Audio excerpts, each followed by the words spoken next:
selalu berdoa semoga anak-anak bunda di rumah selalu dalam keadaan yang sehat walafiat. Amin ya rabbal alamin. Bagaimana anak-anak? Masih semangat ya belajar online hari ini? Oke, bunda cek dulu semangatnya.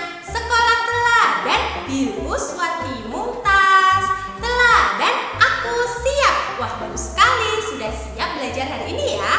Baik, hari ini kita akan belajar IPA mengenai perkembangbiakan hewan. Nah, tapi sebelum itu bunda minta anak-anak untuk fokus ya.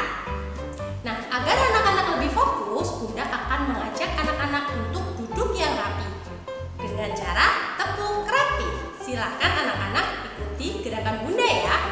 Tepuk rapi, rapi kanan, rapi kiri, semua rapi, rapi. Nah, bagus sekali, sudah rapi ya duduknya. Baik, sebelum kita mulai belajar hari ini, kita akan berdoa bersama. Silahkan semuanya sikap berdoa. Before we start our lesson today, let's pray together.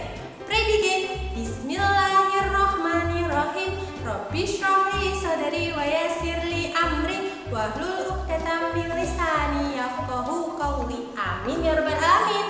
Baik anak-anak, silakan setelah ini langsung menyimak video dari bunda berikut ini.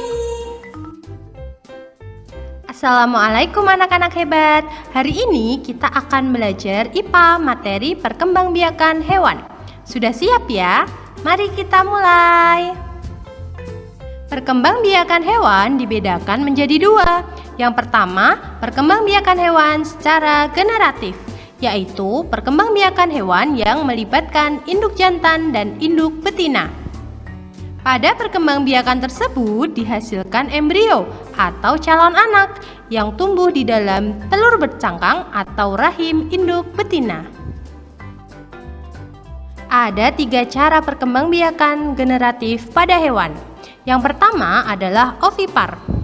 Hewan ovipar adalah hewan yang berkembang biak dengan cara bertelur. Embrio dari hewan ovipar tumbuh dan berkembang di dalam telur yang dibungkus oleh cangkang keras. Selanjutnya, telur akan dikeluarkan dari tubuh hewan betina. Contoh hewan ovipar adalah ayam, itik, ikan, cicak, katak, burung. Perkembangbiakan generatif pada hewan yang kedua adalah vivipar. Hewan vivipar adalah hewan yang berkembang biak dengan cara melahirkan. Embrio hewan vivipar tumbuh berkembang di dalam rahim yang merupakan ciri khas hewan mamalia. Di dalam rahim, embrio akan mendapatkan makanan hingga siap dilahirkan. Contoh hewan vivipar adalah kucing, harimau, kera, kelinci, sapi, kambing, gajah, paus, lumba-lumba. Selanjutnya, ovovivipar. Hewan ovovivipar adalah hewan yang berkembang biak dengan cara bertelur dan melahirkan. Embrio hewan ovovivipar dibungkus oleh cangkang telur. Telur tidak akan dikeluarkan oleh induknya, melainkan tetap bertahan di dalam tubuh induknya hingga menetas. Anak hewan dikeluarkan dari tubuh induk betina seperti melahirkan. Perbedaan antara hewan vivipar dan ovovivipar adalah pada hewan vivipar, embrio akan mendapatkan makanan dari induknya. Sedangkan pada hewan ovovivipar, embrio tidak mendapatkan makanan dari induknya, tetapi dari dalam telur yang mengandung cadangan makanan. Contoh hewan ovovivipar adalah ular boa, ikan hiu macan, kuda laut, dan beberapa jenis kadal. Anak-anak, selanjutnya kita akan belajar mengenai perkembangbiakan hewan secara vegetatif. Perkembangbiakan hewan secara vegetatif merupakan perkembangbiakan yang hanya melibatkan satu induk saja.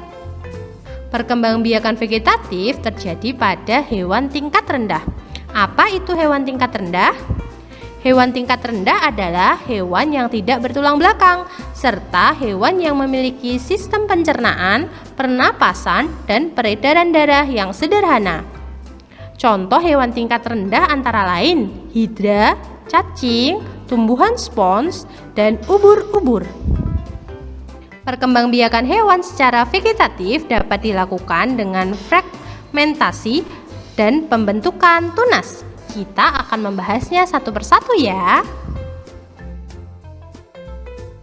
Perkembangbiakan hewan secara vegetatif yang pertama adalah pembentukan tunas. Pada perkembangbiakan ini, tunas akan tumbuh dari tubuh induk kemudian melepaskan diri dan berkembang menjadi individu dewasa. Hewan yang dapat berkembang biak dengan cara tunas yaitu hidra dan ubur-ubur. Perkembangbiakan hewan secara vegetatif yang kedua adalah fragmentasi. Fragmentasi adalah perkembangbiakan pada hewan dengan memotong bagian tubuhnya menjadi beberapa bagian. Potongan tubuh tersebut kemudian tumbuh menjadi individu baru. Contohnya, fragmentasi pada cacing planaria atau cacing pipih dan bintang laut. Anak-anak, silakan perhatikan proses pembentukan tunas pada hidra berikut ini. Perkembangbiakan vegetatif hidra dimulai dengan munculnya tunas kecil atau kuncup pada hidra dewasa.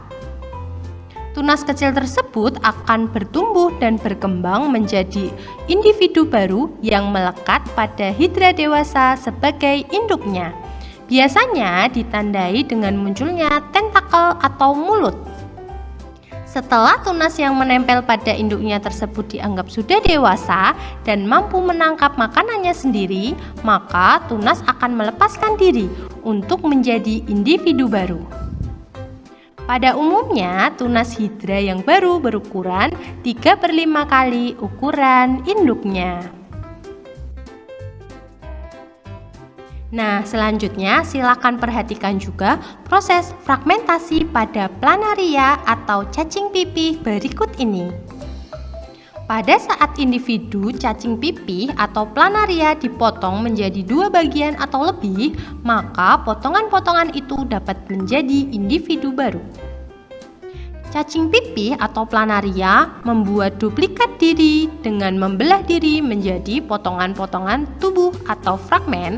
Selanjutnya, setiap fragmen akan tumbuh menjadi individu baru. Baik anak-anak, tadi kita telah belajar tentang perkembangbiakan hewan secara generatif dan vegetatif. Sekarang saatnya kuis. Silahkan anak-anak bisa mengerjakan kuis yang telah Bunda siapkan di website e-learning Sekolah Teladan. Jangan lupa dikerjakan kuisnya dengan teliti ya. Alhamdulillah, pembelajaran hari ini telah selesai. Semoga ilmunya dapat bermanfaat. Semangat selalu anak-anakku. Di Teladan, semua anak itu hebat. Wassalamualaikum warahmatullahi wabarakatuh.